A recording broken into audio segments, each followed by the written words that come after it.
This call is now being नमस्कार, recorded. Vande Mataram. जी वंदे मातरम। कैसे हैं आप?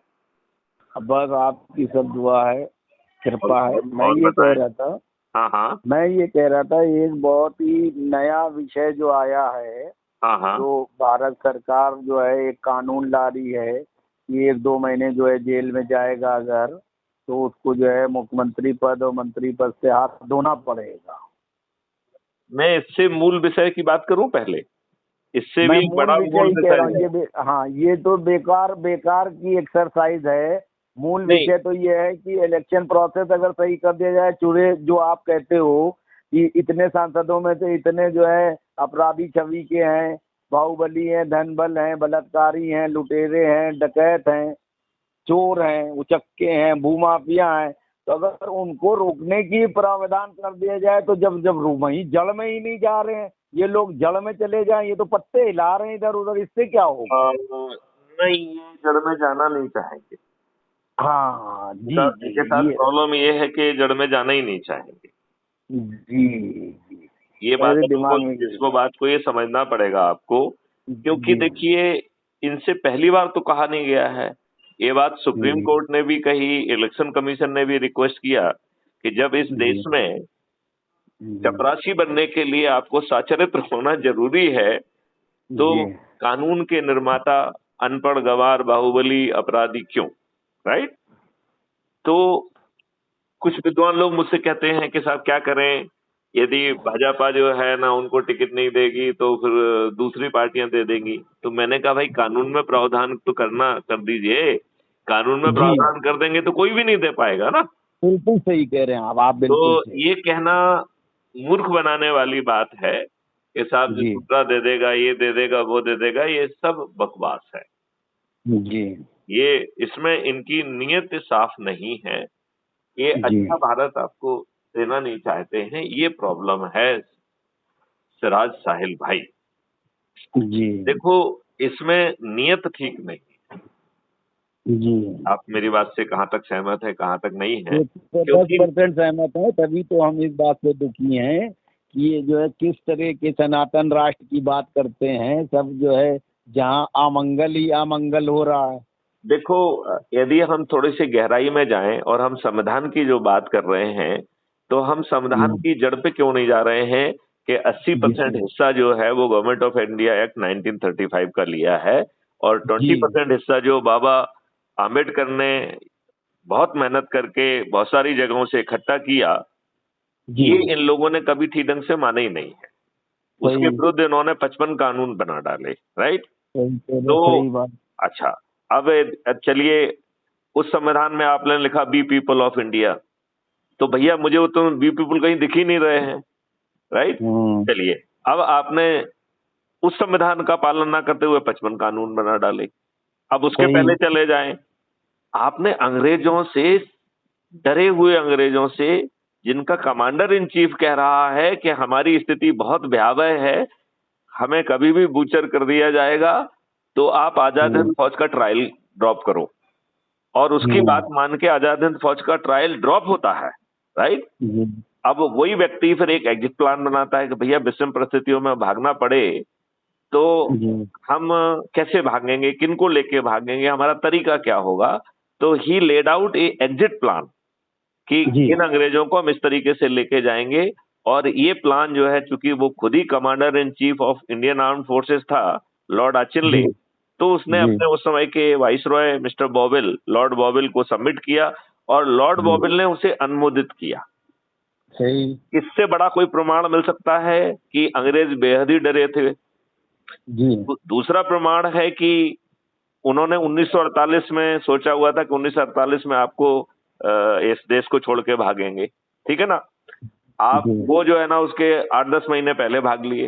राइट? दैट इज, वो भी डर का ही कारण था क्योंकि वो संभाल नहीं पा रहे थे।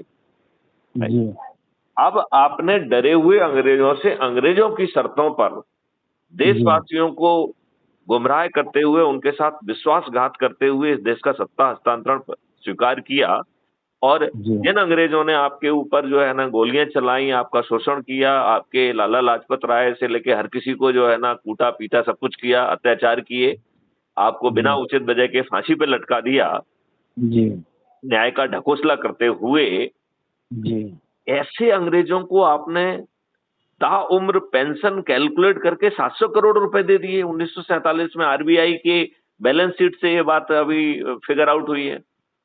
जी 700 करोड़ रुपए उस समय का, जब जब जी 1 रुपए में जो है केवल $0.8 होता था, मतलब रुपए जो है डॉलर से बड़ा था।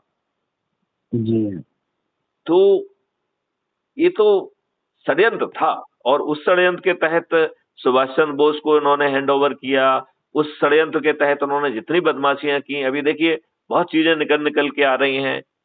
तो क्या ये और उन्होंने आपको गुलामों वाले नियम कानून थोप के रखे हुए हैं।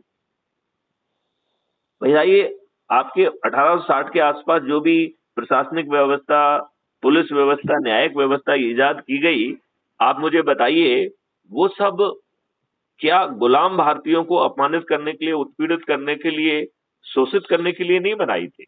बिल्कुल सही है, उसी के लिए तो बनाई थी उन्होंने। तो हमें तो ये बदलना चाहिए ना, हमें अपने ये देशवासियों कौन के बदलेगा? अकॉर्डिंग जो है। ये कौन बदलेगा? ये तो अपना हित साध रहे हैं। ये तो आप ये बताइए, राजनेता किसको टिकट दे रहे हैं? जाति के आधार पर, धर्म के आधार पर, संप्रदाय के आधार पर, संकीर्ण राजनीति के आधार पर, और जी उनको शॉर्टलिस्ट करने के बाद ये अपने उम्मीदवार को कैसे फाइनल कर रहे हैं? ये तो सोचो ना जरा। ये सही। अपने उम्मीदवार को फाइनल करते हैं विनेबिलिटी के आधार पर, और इन सभी दुष्टों को विनेबिलिटी दुर्जनों में, दुष्टों में, अपराधियों में, बाहुबलियों में, धनबलियों में दिखती है। अच्छा, चलिए ये तो हो गया है कैंडिडेट फाइनल करने की बात। क्या आप मुझे बताइए, आप इतने समय से पत्रकार भी हैं, राजनीति से भी जुड़े हुए हैं, एक पार्टी के अध्यक्ष भी हैं, आप मुझे ये बताइए कि जीतने के लिए सभी राजनीतिक पार्टियां एक ही जैसे हथकंडे नहीं अपना रही हैं। दारू बांटना, जी साड़ी बांटना, पैसे बांटना, मुर्गे बांटना, और जिनका वोट खरीद रही हैं उन्हें रिप्रेजेंट नहीं करते हैं। ये गरीब सही, व्यक्ति को रिप्रेजेंट बिल्कुल नहीं कर रहे हैं। बिल्कुल नहीं और कर रहे ये हैं। तो इतने निर्लज्ज और दुष्ट लोग हैं कि ये कहते हैं कि मैं अपनी पार्टी का अदना सा सिपाही हूं। इनके एक के मुंह से जो है ना ये बात नहीं निकलती है कि मैं इतने लाख लोगों का जो है ना प्रतिनिधि हूं, मैं उनके लिए लड़ूंगा। एक के मुंह से नहीं तो निकलता है। ये बात आप सही कह रहे हैं, ये तो बिल्कुल सही बात है। तो ये जो कर रहे हैं ये ड्रामा कर रहे हैं। नहीं तो ये बताइए जो पहले वो काम करें ना, कि चुनाव लड़ने के लिए सचरित्र व्यक्ति होना चाहिए, और वो ये नहीं कह सकते हैं कि साहब जो है साहब झूठे अपराध कायम हो जाते हैं, पॉलिटिकली मोटिवेटेड अपराध हो जाते हैं। तो उसके दो तरीके हो सकते हैं, या तो हम एक डिटेल गाइडलाइन बना दें कि किस तरीके के अपराध जो है ना हम कुछ समय के लिए आपका जो है वो डिसेबिलिटी नहीं मानेंगे, ये भी सोच सकते हैं। और हाँ सही कह दूसरी रहे हैं दूसरी आप। बात ये है कि ये बात जो है ना उस चपरासी के साथ भी तो हो रही है। उसके पड़ोसी जो है ना उसको नौकरी ना लग जाए इसलिए उसके विरुद्ध झूठा मुकदमा कायम करा रहे हैं। कितनी पॉलिटिक्स हो रही है। उस चपरासी के बारे में तो आप नहीं सोचते हैं। जो कोई निर्णय नहीं ले रहा है, वो तो बेचारा पेट के लिए अपनी नौकरी कर रहा है। तो भैया, अच्छा, अब इसमें तीसरी बात भी है कि मैथिली शरण गुप्त ने तो आपको वो मॉडल भी दे दिया कि 45 दिन में न्याय मिल जाएगा, और उसमें ये व्यवस्था भी है कि झूठी एफआईआर करने वाला, झूठी गवाही देने वाला, झूठी एफआईआर की तायद करते हुए कथन लिखने वाला, झूठी विवेचना करने वाला, झूठी बहस करने वाला परजरी के जघन्य अवैध में जेल में सड़ जाएगा। तो बिल्कुल सही है। ऐसा करने की भी स्कोप नहीं है। आज की जो दुष्टता हो रही है पॉलिटिकल, उस दुष्टता को करने के लिए कोई अवसर नहीं है क्या? बताइए मुझे आप। बिल्कुल सही है। तो ये सही मुद्दा तो ये होना चाहिए ना, कि जो अभी ये ड्रामा नाटक कर रहे हैं, यदि ये वो नहीं करेंगे। अच्छा, दूसरी बात है कि अकाउंटेबिलिटी एक्ट ले आइए।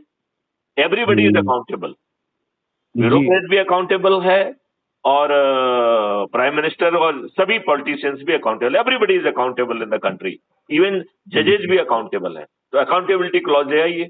जो अपनी अकाउंटेबिलिटी पूरी नहीं करेगा उस जेल जाएगा। मतलब देयर शुड बी, लोग बाग लॉर्ड हैं, लोग बाग कंस्पिरेसी कर रहे हैं, लोग बाग षड्यंत्र कर रहे हैं। क्या नहीं कर रहे हैं इस देश में? इस देश में कितने बड़े बड़े षड्यंत्र हुए हैं, और ये क्या कर रही है भाजपा?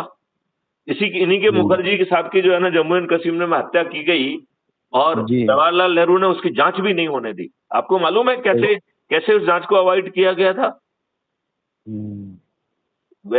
कोलकाता में रेल जो है, मेट्रो रेल और वहां की बड़ी उसकी लाइफ लाइन है, राइट।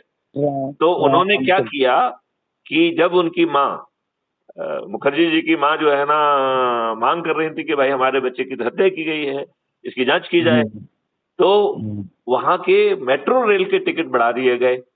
उससे सब लोगों का ध्यान जो है ना मुखर्जी जी से हट गया और बढ़े हुए किराए पे पहुंच गया। तो पूरा आंदोलन जो है ना किराए के लिए हो गया, फिर किराए कम कर दिया गया। तो यहाँ तो एक एक बात एक षड्यंत्र है। देश के जो है अपने क्या नाम अपने मुख्यमंत्री जय जवान जय किसान, ठीक है ना, उनकी हत्या कर दी गई। उनकी पत्नी जो है लाल बहादुर शास्त्री जी की जो है ना हत्या कर दी गई। उनकी पत्नी मर गई कहते कहते कि भैया ये शरीर नीला पड़ रहा है, ऐसा हो रहा है, वैसा हो रहा है, पोस्टमार्टम करा दो।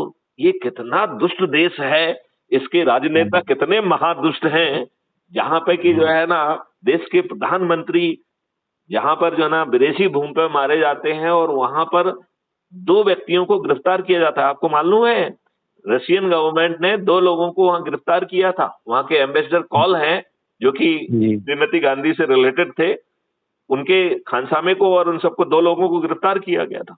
और हमारे देश में जो है ना पोस्टमार्टम नहीं होता। तो बड़ी मुश्किल बात है साहिल बाबू।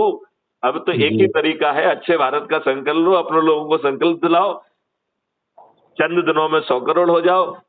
आपके जो है ना सरपंच से लेके पार्षद से लेके मेयर से लेके जिला पंचायत अध्यक्ष से लेके सभी मुख्यमंत्री भी आपके होंगे, प्रधानमंत्री भी आपका होगा, और वो अच्छे भारत के संकल्प से बना होगा। और मैंने ये बात कई बार आपको समझाई है कि प्रधानमंत्री भी चाहे के गड़बड़ी नहीं कर पाएगा, क्योंकि वो वही चीजों पर विचारण कर पाएगा जो एक रिफाइनमेंट प्रोसेस के तहत गुजरेंगे। वो आपने बार बार मुझसे सुना है, मेरे ख्याल से उस बारे में तो कोई भ्रम आपको है क्या?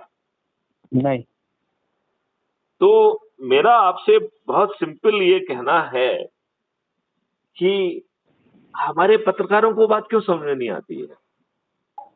36,000 से ज्यादा पत्रकार मुझसे जुड़े हुए हैं, उनके पास फीड पहुंच रही है। भाई इसे मुद्दा बनाने में क्या दिक्कत है, चर्चा तो करो इसके ऊपर। जी नहीं, आई मीन ये क्या इस पत्रकारों की इस देश के साथ दुष्टता नहीं है? बिल्कुल। आप अपने आप को चतुर्थ स्तंभ किस आधार पे कहेंगे? आप तो पेट पालने वाले एक घटिया आदमी हैं, जो चीजों को जानकारी होते हुए भी जो ना चर्चा करने की हिम्मत नहीं रख रहे हैं। यदि मैथिली शरणगुप्त इतनी बड़ी बात कह रहे हैं कि हम इस देश को बदल देंगे, इस देश में भारत सरकार के बिना खजाने से 1 पैसा लिए हम जो है ना भारत के हर नागरिक को खुशहाल और समृद्ध बना देंगे, उसे उसके पोटेंशियल का रोजगार दे देंगे। कितनी बड़ी बात कह रहा हूं, उसके पोटेंशियल का रोजगार दे देंगे। हर भारतीय को एक कलब्रिज अकाउंट, उसका शैडो अकाउंट मिल जाएगा, जहां से बिना मांगे पैसे मिलेगा। भारत में किसी को कर्ज ही नहीं लेना होगा। भैया चर्चा कर लो ना। मैं ये कह रहा हूं मैथिली शरणगुप्त के तर्कों में कोई कमी है तो चर्चा करो, लेकिन बस मेरी एक वो है कि चर्चा जो है लाइव होना चाहिए, क्योंकि मुझे इनके विद्वानों में कोई वो नहीं है। नहीं तो विद्वान जो है ना इनके सारे पे आपसे बात करेंगे बंद कमरे में और रिपोर्ट सबमिट कर देंगे, नहीं साहब कोई दम नहीं है। अरे कैसे दम नहीं है? यही चीजें इस देश को बदलेंगी। इसमें तो इतनी दम है कि जो है मिट्टी बदल जाएगी, पानी 9 फीट पे आ जाएगा, पेड़ों की संख्या 3 गुना हो जाएगी, गायों की संख्या 10 गुना हो जाएगी। 5 मौलिक अधिकारों के साथ हर भारतीय के पास 365 दिन का उसके पोटेंशियल का रोजगार होगा। उसके पास वो शिक्षा दी जाएगी, लॉर्ड मैकाले की शिक्षा नहीं दी जाएगी जो उसको पोटेंशियल को रियलाइज करेगी। भारत में हर किसी को भोजन का मौलिक अधिकार होगा, स्वास्थ्य का मौलिक अधिकार होगा, समृद्धि के साथ साथ खुशहाली का भी मौलिक अधिकार होगा। तो सिराज भाई, चर्चा आपको नहीं लगता है जो मैथिली शरणगुप्त कह रहे हैं वो चर्चा के विषय होना चाहिए? और यदि मैथिली शरणगुप्त कोई गलत बात कह रहे हैं तो फिर मैथिली शरणगुप्त की जो है भर्त्सना की जाना चाहिए। क्या कहना है आपका?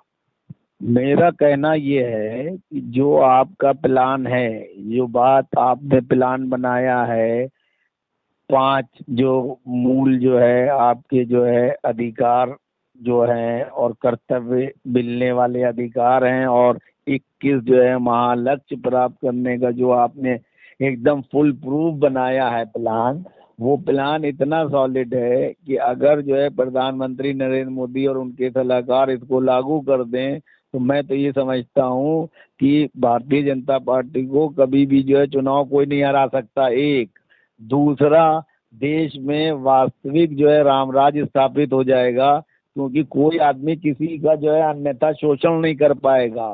सबकी रोजी रोटी रोजगार मजबूत हो जाएगा, महिलाओं को, नौजवानों को, सबको जो है सम्मान मिलेगा। आपने किसी आदमी को तो छोड़ा नहीं है। निष्पक्षता के साथ आपने एक गरीब मजदूर से लेके मंत्री, आईएएस, आईपीएस और बड़े उद्योगपतियों तक को सबको आपने ले लिया है, और आपने किसी के प्रति दुर्भावना नहीं रखी है कि आप उद्योगपतियों के खिलाफ हैं, या आप किसी आईएएस के खिलाफ हैं, या किसी मंत्री के खिलाफ हैं, या गरीबों को कीड़ा मकोड़ा समझ रहे हैं कि ये मर जाएं। आप तो वास्तव में राम राज स्थापित करने की जो रूपरेखा होना चाहिए, जो एक ड्राइंग होना चाहिए, जो एक आधार होना चाहिए, आपने तो आर्किटेक्चर की तरह से, जैसे ताजमहल और लाल किला और पार्लियामेंट बना है, उसमें तो कहीं कहीं पानी टपक भी जाता है। लाल किला, ये नया पार्लियामेंट बना, ये भी बरसात में चू गया था। नए पार्लियामेंट में बरसात में पानी आ गया, लेकिन जो आपने फुल प्रूफ प्रोजेक्ट बनाया है अपनी मेहनत से, और अपनी सरकारी नौकरी के दौरान जो चीजें आपने महसूस की हैं, मुख्यमंत्रियों, नेताओं, मंत्रियों, गुंडे, बदमाशों, चोर उचक्के, धर्म जात वाले लोगों से जो आपका सरोकार स्थापित हुआ, उससे आपको नेचुरल तौर पे जो अनुभव मिला, अगर आप भ्रष्ट होना चाहते तो आप भी भ्रष्ट हो जाते। बहुत से आईपीएस आईएएस को मैं जानता हूं जो रिटायरमेंट के बाद सीधे कांग्रेस, बीजेपी या अन्य पार्टी से राज्यसभा पहुंच गए हैं, और कहीं ना कहीं गवर्नर भी हो गए हैं। तो आप भी वो हो जाते, लेकिन जितना हम आपको जानते हैं आपने वो रास्ता नहीं अपनाया। अभी भी आप जो है भारतीय जनता पार्टी की सरकार के द्वारा नामित होने के बाद भी आप उनकी आलोचना करते हैं, तो ये बहुत बड़ी विरले हिम्मत की बात है, और ये इस बात को दर्शाता है कि आपको जो है धन से ना कोई खरीद सकता, ना कोई डरा सकता, ना कोई दबा सकता, ना कोई डिगा सकता। आपकी रग रग में ये है कि किसी भी कीमत पे राष्ट्र निर्माण में हमारे राष्ट्रवासियों को जो सम्मान मिलना चाहिए था अंग्रेजों के जाने के बाद, वो स्थापित हो सके। तो उसके लिए सभी राजनीतिक दलों, नेताओं को और जिम्मेदार लोगों को अपनी तुच्छ मानसिकता से और राजनीतिक दलगत नीतियों से ऊपर उठकर आपके इस मामले को लेके, इस मुद्दे को लेके इसका क्रियान्वयन करने की दिशा में आगे आना चाहिए। अगर देश जो है हमारा सर्वगुण संपन्न होता है और विकसित होता है, मैं तो कहता हूं कि मोदी जी लाल किले से 15 अगस्त को प्राचीर पे झंडा फहरा के राष्ट्रवासियों और पूरे विश्व को संबोधित करते हुए कहते हैं कि हम 2047 में विकसित राष्ट्र हो जाएंगे। अरे भैया, इतना लंबा पीरियड क्यों दे के जनता को बेवकूफ बना रहे हो प्रधानमंत्री जी? ये जो फार्मूला बनाया है मैथिली शरण गुप्ता साहब ने, इस फार्मूले को आप लागू कर दो तो 10 साल के अंदर ही जो है आप विश्व गुरु बन जाओगे, विकसित राष्ट्र बन जाओगे। आप आत्मसात तो 5 करो। साल का समय पर्याप्त होगा जी 5 साल का समय पर्याप्त होगा। हाँ, और मैंने तो सबसे 10 बड़ी साल बात का ही तो कह ये दिया। है कि आपको अपने देशवासियों से टैक्स नहीं लेना होगा। हमारे ही 3 मॉडल से आपके पास 20 गुना ज्यादा पैसा पहुंच जाएगा। तो आज जो आप देशवासियों को टैक्स से परेशान कर रहे हैं और टैक्स एडमिनिस्ट्रेशन के नाम पर उन्हें परेशान कर रहे हैं, ईडी और सीबीआई के छापे डलवा रहे हैं और अर्थव्यवस्था को नेगेटिव डायरेक्शन में ले जा रहे हैं, इन सब चीजों से भी ये देश बच जाएगा। तो क्या ये माना जाए कि हमारे देश के नेतृत्वकर्ता जो है साधु प्रवृत्ति के ना होके राक्षसी प्रवृत्ति के हो गए हैं? आपको कोई संदेह है? नहीं तो ये राक्षसों का वध कैसे होगा, नाश कैसे होगा? देखिए सिद्धार्थ साहिल भाई, मैं आपसे बड़ी छोटी सी प्रार्थना करना चाहता हूं। ये भयावह अंधकारपूर्ण व्यवस्था है और अंधकार से लड़ा नहीं जाता है, दीपक जलाया जाता है। और वो दीपक हमने आपको दे दिया है कि अच्छे भारत का संकल्प लो, अपने परिवार के सदस्य, अपने रिश्तेदार, अपने मित्र, अपने पड़ोसियों को जोड़ो। और आप जैसे भी हैं, आपका ना सोच बदल रहे, ना चिंतन बदल रहे, ना क्रियाकलाप बदल रहे हैं। यदि आप किसी पार्टी के अंधभक्त हैं तो बने रहिए। यदि आपको दरी बिछाने में आनंद आता है तो बिछाइए। यदि आपको कुर्सियां लगाने में आनंद आता है तो लगाइए। पोस्टर लगाने में आनंद आता है तो लगाइए। नारेबाजी करने में आनंद आता है तो करिए। भीड़ बनने में आनंद आता है तो करिए। आपको जो करना है केवल अच्छे भारत का संकल्प लेते जाइए और अपने लोगों को जोड़ते जाइए। 6 मेरिट लिस्ट में अपने आप को स्थापित करिए। और आपको कोई नामित नहीं कर रहा है, आप अपनी सामर्थ्य से जो है ना विकेंद्रीकृत नेतृत्व निकलेगा। सरपंच, पार्षद, मेयर, जिला पंचायत अध्यक्ष, मुख्यमंत्री, राज्य के मंत्री, विधायक, इसी प्रकार प्रधानमंत्री, उप प्रधानमंत्री, सांसद, केंद्रीय सरकार के मंत्री, सभी इस व्यवस्था में किसी के द्वारा नामित नहीं किए जाएंगे। मंत्रिमंडल में मंत्री जो है, they will not hold the ministerial post at the pleasure of the prime minister और द चीफ मिनिस्टर। ये हमें अमेंड करना पड़ेगा। वो अपने राष्ट्रीय, अपने अच्छे भारत के संकल्प की शक्ति के आधार पर जो है मेरिट लिस्ट में स्थान बनाकर उनको जो है ना इस तरीके से होगा, ऐसा जो है व्यवस्था है। तो निश्चित तौर पे जो आपने कहा है कि हम सात्विक प्रवृत्ति के नहीं हैं, दुष्टों का जमावड़ा हो गया है। पार्लियामेंट आज एक अपराधकों का जमघट स्थल बन गया है। 543 में से 251 आपराधिक प्रवृत्ति के लोग हैं जिनका आपराधिक रिकॉर्ड है। 170 जो 251 है वो 46% ऑफ द टोटल होता है और 170 30% होता है। तो 30% सांसद तो जघन्य अपराध, हत्या, डकैती, लूट, किडनैपिंग, इनके जो है ना अपराधी हैं। और इनमें से 27 को तो कोर्ट ने सजा दे दी है, इनको अपील की ऑक्सीजन पे बिठा दिया है। अब इन राजनेताओं से आप क्या अपेक्षा कर सकते हो? अच्छा, आपसे एक सवाल है मेरा, वो जी। मैं ये जानना चाहता हूँ कि जब 1935 के अंग्रेजों के द्वारा बनाए गए एक्ट के हिसाब से हमारी पुलिसिंग व्यवस्था और न्यायिक व्यवस्था और सारी व्यवस्थाएं चल रही हैं, तो क्या ऐसा संभव नहीं है कि हमें एक तरह से रीराइटिंग ऑफ कॉन्स्टिट्यूशन किया जाए और हमारे देश के नागरिकों की जरूरतों के हिसाब अभी से एक अभी नया उसको संविधान लिखा जाए? अभी उसको करने की जरूरत नहीं है। अभी तो आप जो हमने कॉन्सेप्ट नोट सबमिट किया है और एक एक्ट का प्रावधान भी सबमिट किया है, उसी को यदि आप जो है ना इनेक्ट कर देंगे तो वर्तमान वर्तमान जो है संविधान के तहत ही आपको राम राज्य मिल जाएगा। क्यों? क्योंकि उसकी अधिकांश चीजें बदल जाएंगी। सही है, और समझ गए। सबसे बड़ी बात तो ये है कि देश का प्रधानमंत्री भी उत्तरदायी होगा, वो गड़बड़ी नहीं कर पाएगा। तो एक बड़ी इंटरेस्टिंग बात अभी कुछ दिन पहले किसी ने मुझसे पूछी कि साहब आपका मॉडल मैंने कई बार सुना है, आपने बड़े विस्तार से समझाया है, आपका टेक्नोलॉजी के ऊपर भी कमांड है, आपकी मुझे किसी चीज में कोई भ्रम नहीं है, लेकिन आप ये बताइए कि जब आप इमरजेंसी सिचुएशन होगी तो आपकी प्रक्रिया में तो बहुत समय लगने वाला है। तो निर्णय तो फिर 11th आवर्स के निर्णय कैसे होंगे, इमरजेंसी के निर्णय कैसे होंगे? तो हमने कहा कि बहुत आसान है, उसमें इमरजेंसी घोषित कर दिया जाए और इमरजेंसी मॉड्यूल जो है वो चालू हो जाएगा। आप जो भी निर्णय लेंगे सभी को जो है ना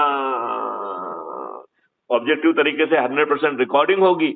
जैसे ही आपकी इमरजेंसी खत्म होगी उसका रिव्यू चालू हो जाएगा। यदि आपने कुछ गलत निर्णय लिया है तो प्रधानमंत्री का जेल जाना तय है। आप बताइए प्रधानमंत्री गलत निर्णय लेगा क्या? नहीं लेगा। तो फिर बस वही है, यही तो सोचना पड़ेगा। अब देखिए सवाल ये है कि ये तो करेंगे नहीं, तो इसलिए जो विकेंद्रीकृत नेतृत्व की व्यवस्था दी गई है, हम चंद दिनों में 100 करोड़ हो सकते हैं, तो फिर इतना स्ट्रगल क्यों कर रहे हैं? ये जो लोग जो है वहां पार्लियामेंट हाउस यहाँ वहां ये सब कर रहे हैं ड्रामा नाटक, अच्छे भारत का संकल्प लें और अपने लोगों को जोड़ें। ये सब ड्रामा करने की जरूरत है क्या? बिल्कुल नहीं है। तो इतने में आपका काम बन रहा है और पैसे खर्च नहीं हो रहे हैं। तो चलिए मैं मैथिलीशरण गुप्त की कविता आपको सुनाता हूं। नर हो न निराश करो मन को, नर हो न निराश करो मन को, कुछ काम करो, कुछ काम करो, जग में रहकर कुछ नाम करो। ऐसे ही नहीं मर जाना है, जग में रहकर कुछ नाम करो, यह जन्म हुआ किस अर्थ हो, समझो जिससे ये व्यर्थ ना हो। कुछ तो उपयुक्त करो तन को, नर हो न निराश करो मन को, समलो की सुयोग न जाए चला, कब व्यर्थ हुआ सदुपाय भला, समझो जग को न निराश अपना, पथ आप प्रशस्त करो अपना। अखिलेश्वर हैं अवलंबन को, ईश्वर हैं आपके सहारे के लिए, अखिलेश्वर हैं अवलंबन को, नर हो न निराश करो मन को। जब प्राप्त तुम्हें सब तत्व यहाँ, फिर जा सकता है वह सत्व कहाँ। तुम स्वत्व सुधा का पान करो, उठ के अमृत विधान करो, दव रूप रहो भव कानन को, नर हो न निराश करो मन को। फिर मैथिली गुप्त जी आगे कहते हैं, निज गौरव का नित ज्ञान रहे, हम भी कुछ हैं यह ध्यान रहे, मरणोत्तर गुंजित गान रहे, सब जाए अभी पर मान रहे। आपका मान सम्मान नहीं जाना चाहिए। कुछ हो न तजो निज साधन को, नर हो न निराश करो मन को, नर हो न निराश करो मन को। बहुत बढ़िया है। और मैं आपसे एक और आग्रह करूंगा, जैसा कि आपने कहा, ये जो 5 जो है लक्ष्य, 5 उद्देश्य और 21 लक्ष्य जो हैं, इनको इन राइटिंग में आप भेज दीजिए। इसको हम जो है आगे बढ़ाते हैं और आज से अपने न्यूज़पेपर में भी इसको प्रिंट करते हैं और इनकी वीडियो बना के डालते हैं। बहुत सुंदर, बहुत सुंदर। मैं आपको बहुत सारे दस्तावेज भेजने वाला हूँ। आप अपराध भेज मुक्त दीजिए। भारत कैसा होगा, आपका जो है ये 5 मौलिक अधिकार और 21 महालक्ष्यों वाला भारत कैसा होगा, आप आपका दीजिए, जो मैं है। प्रिंट निकाल दूंगा, मैं प्रिंट निकाल लूंगा फोटो वो प्रिंटर से। बहुत सुंदर, बहुत सुंदर। चलिए तो आपकी इजाजत से ये वार्तालाप अब यहीं विराम करते हैं। जी। जय हिंद, जय भारत, वंदे जय मातरम, हिंद, जय भारत, वंदे जय मातरम। गुरुदेव। जय गुरु।